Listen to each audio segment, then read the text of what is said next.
The two armies stood stock still, eyeing each other across the valley. With a heavy heart, the captain raised his hand. When it was lowered, it would be the signal to begin the attack. But it was a foregone conclusion.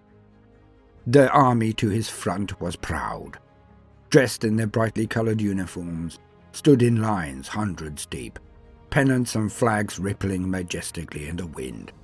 They looked glorious. Nor was their deployment or order in question. These were disciplined lines, well drilled and well led. But they were deluded. The planet had been surrounded by a warp storm for some 15 millennia or more, easily from before the time of the Imperium. As with so many other colonies of humanity, it must have regressed drastically during Old Night, for it was a rich and verdant planet, its skies clear and its fields over-burgeoning with endless seas of crops. Yet its technological level had only now recovered to that of a post-industrialized level, and only barely. The enemy army was armed with musket and cannon, horse cavalry and lances. They were proud, but doomed, for across from them had landed a full company of the Ultramarines, ready to bring the world into compliance, into the sub-realm of Ultramar, the 500 worlds. It was decided, despite the previous demonstrations of power, these people could not fathom the extent of how outmatched they were. So an example would have to be made. One battle, one demonstration, one last chance to avoid rivers of blood by shedding a mere lake's worth. But they had to be brought to heel, before someone else did. Which heretic or Xenos? This planet had to become part of the Imperium. As the captain was about to drop his hand, signaling the commencement to engage, one of his men stepped forward and saluted formally. A young marine, but a full-fledged one. The captain saluted back, an almost automatic instinct. The movement curtailed, he stopped to talk. "Speak, brother." The Space Marine nodded and took off his helmet. He looked hard into the eye of his commanding officer and stated, "Sir, I request to make one final attempt. Perhaps the example of one Marine is enough if delivered correctly." "Your proposal?" "I request to take a picked view to the enemy commander, a picked viewer with images from our last campaign against the Xenos, sir." The captain smiled and then shrugged. "With my compliments," he said, as he motioned for a picked viewer and passed it to the young Marine. Balder still stood, picked viewer in hand. The young Marine put on his helmet, and then began the journey. He did not run or perform the loping bounce step that the Astartes employ to get anywhere at speed. He walked. Alone in that valley, from one end to the other, he slowly walked towards the lines of the primitive army in front of him.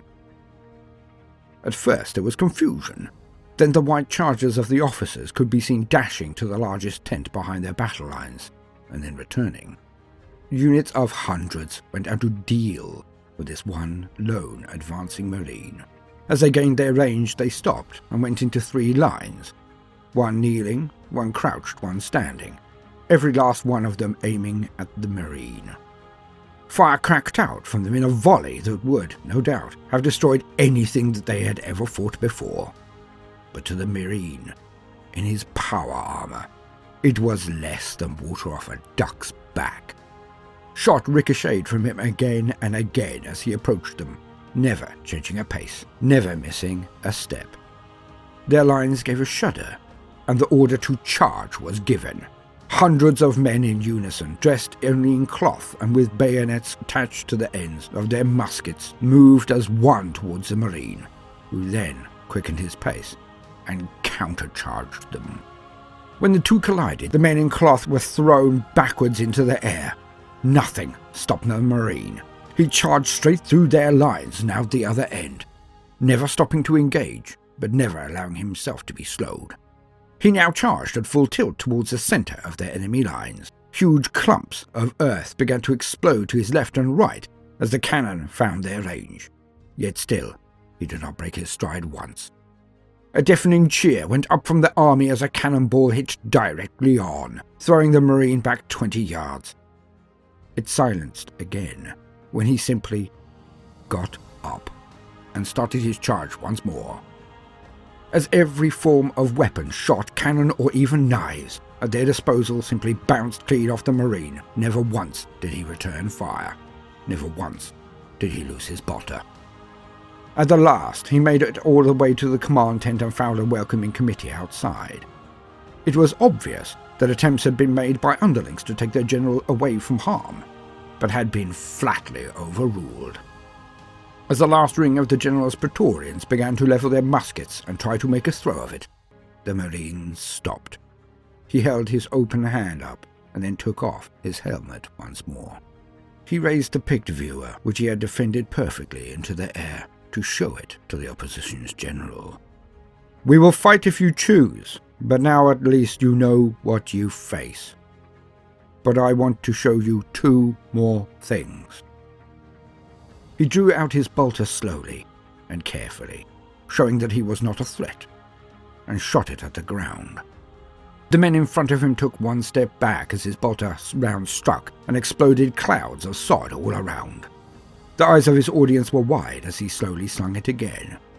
As he did so, he raised the picked view and said, "But apart from our arms and strength, I want to show your leader, your commander, one other thing. So at least he understands why we have come." An elderly but tall man in finery stepped forward, quite clearly their general. The Marine went to him and passed him the picked viewer and gave a brief instruction on how to change the picked in question. There were images of orcs and other xenos assaulted the eyes of this man for the first time. He whitened as he viewed, all colour draining from him. His view of reality shattered by less than 100 images.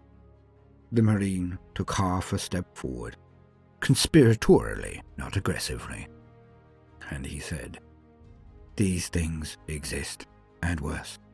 You have been in a bubble, protected from the reality of the galaxy in which your world exists. We, the Imperium of mankind, your fellow humans, have shielded you from these horrors. Your world has developed. Your population, your nations have grown under the aegis of our protection. It is now time to grow up. It is time to do your share. It is time to fight for all of humanity."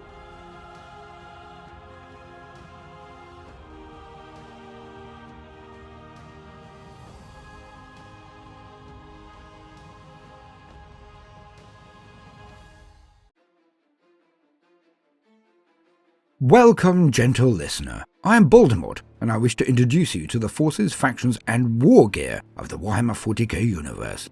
Today, we shall discuss one of the most important elements of the Warhammer 40k setting, both visually and in-universe historically.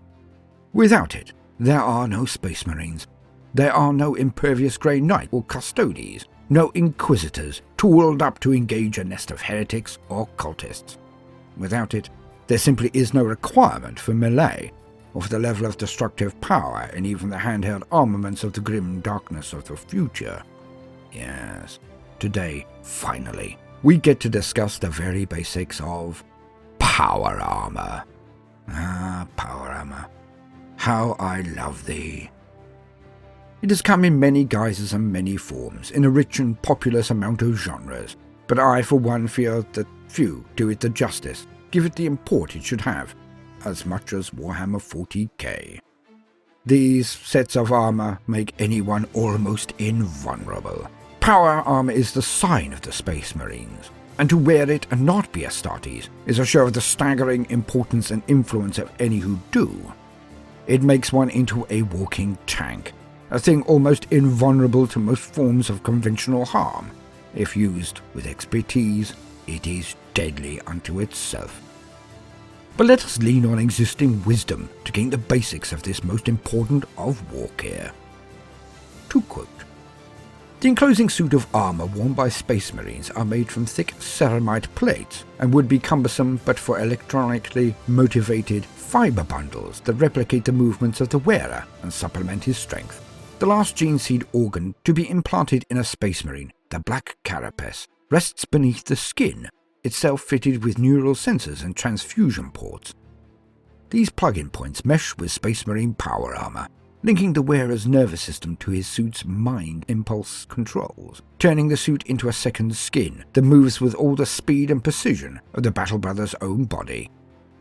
There are several patterns or marks of power armour, whose appearances differ significantly. Many older marks have special associations for certain chapters, and are often worn by their ceremonial honor guard or elite units. Power armour is maintained by skilled artificers who are not Space Marines, but servants who spend their lives working for the chapter. Especially talented artificers are justly celebrated, and examples of their work highly prized. Elements of ancient armour are religiously hunted down, for they carry both the history of the chapter and the deeds of heroic individuals. Such pieces are lovingly restored and painstakingly engraved with new designs. As a result, it is quite common to find power armour that combines pieces from different marks, every greave and gorget a recollection of mighty deeds and battles won. Power armour is fully sealed, isolating the wearer from the outside environment and protecting him from chemical and/or biological weapons and toxic atmospheres. It also commonly includes numerous auxiliary systems such as radio frequency communicators, autosensors, etc. Space Marines go through an arduous process where they receive various biogenetically engineered implants culminating with the implantation of the black carapace, which allows the Astartes a direct and instinctual neural interface with his power armour, transforming it into effectively a second skin. The advanced systems of Space Marine power armour also monitor the Astartes' biological functions, feeding the collected medical information to the wearer, and if necessary, to the chapter's apothecaries when he is wounded. The armour backpack contains the suit's main power source, a subatomic microfusion generator and a backup solar power converter, and 100 solar cell batteries to store the absorbed solar energy. The backpack also contains the armour's environmental and life support systems, and additional movement stabilizer thrusters for low and zero gravity combat. All patterns of Adeptus Astartes power armour possess the following components. Autosensors. A Space Marine's helmet contains most of his armour's combat systems, all of which are referred to by one title, autosensors. These include thought-activated comm augers and audio filters, targeting reticules and rangefinders, tactical displays and Auspex links, and a host of other features that further enhance the Space Marine's already superhuman senses. Photolenses. The photolenses are the reinforced eye guards in the helmet that protect the Space Marine from dazzling light bursts. They also allow him to see into the infrared and ultraviolet ranges, as well as enabling vision in low light conditions. Respirator Vox Grill. The Vox Grill can amplify a Space Marine's battle cries to deafening volumes. It also contains a respirator to filter out toxins and can be shut off with a thought, drawing instead upon an internal oxygen supply. The Gorget, part of the armour that protects the throat. The Pauldron. The auto-reactive shoulder guards are shaped to deflect as well as absorb incoming blows. These shoulder plates typically display Adeptus Astartes identification markings, including chapter symbols, company and squad markings, as well as many other honor badges. Gauntlet. The armoured glove that protects both hand and the wrist. Plastron. The armoured chestplate that is designed to protect the suit's armoured power cables, and more importantly, the Astartes' vital organs. It is typically adorned with the Imperial Aquila, or the Imperialis Honor for more veteran Space Marines. The Couture, part of the armour that protects the elbow. The Vambrace, part of the armour that protects the forearm. The Pauline, part of the armour that protects the knee. Greaves, part of the armour that protects the lower leg. The Greaves incorporate gyroscopic stabilizers and power units that can magnetize the soles of the armour's boots for combat in zero gravity or other unstable conditions. Sabaton, the armour boot that protects the foot. Backpack power unit, as discussed. Life Signs Monitor. Adeptus Astartes power armor contains a suite of life-supporting functions, including an auto-medicator equipped with various painkillers, combat stimulants, and anti-venoms. Temperature Regulator. Astartes power armor automatically maintains the Space Marine's temperature. Heat is provided by the power core, and thermal buildup can be vented via the backpack's distinctive nozzles. As a result, a Space Marine can fight anywhere, in the cold vacuum of space or the raging heart of a volcano, even without noticing the change of temperature. Nutrient Reservoir. Astartes power armor contains a self-replenishing high-energy liquid food store that can sustain a Space Marine's metabolism without need for further nourishment. During battle, there is no need for a Space Marine to eat or drink. End quote. Astonishingly difficult to mass-produce and maintain. The investment in time, resources, and effort to produce them is staggering. In a world of ever-diminishing technological acumen, it is no surprise that power armor is actually very rare.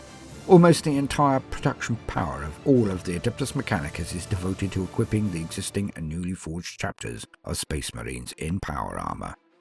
The attrition levels in said forces cannot be anything but skyrocketing due to the recent times of the opening of the rift and the coming of the Great Devourer. Also, because power armor worn by non-Astartes or Primaris Space Marines is done so without the benefit of the black carapace, without this fundamental important piece of bridging technology, the armor only performs at a reduced level. Its protection is no less, of course, but its strength enhancement, speed, precision, acuity, and agility are all greatly reduced. Also, they require hours and days of training to move in properly, so a normal human could jump into a set of power armor, but their effectiveness in a combat situation may prove more of a liability than a benefit. All power armor comes from a standard construct template, or STC, so was originally forged in the time of the Dark Age of technology, and probably for a peaceful activity like void repairs or exploration of hazardous terrain. It has been seen across the galaxy, and has been deployed by many an adversary of the Imperium also. The techno-barbarian armies often employed it, and some civilizations that were encountered on the Great Crusade also. But what has always been lacking is the joining of the black carapace-wearing Space Marines with the armor. As such, the Imperium can be argued to have fielded the most devastating armies the universe has seen since the War in Heaven, for the combination is key. There have been many marks, models, and designs, and in the future, we shall go through each and every one of them to discuss the precipitating factors in their development, their deployment history, distinct attributes, and advantages. And I look forward to it with relish, for power armor is one of my favorite things in the Warhammer universe. It makes a single warrior, a single Space Marine, into a thing of horror and terror, for there is little that can stop them, little that can invade them, and nowhere they cannot go. So, expect to see a lot more of power armor as time goes by. I have been Baldermort, your faithful servant. If you have enjoyed this very brief introduction to power armor, then do please consider liking and subscribing. If you do so, then please do also click the notifications button. I would not want you to miss out. If you are a regular gentle listener and see the worth in what we are doing, then do please consider supporting us on Patreon or with a one-off donation. Now, no matter what you do today, do try to make some time for fun. Toodaloo.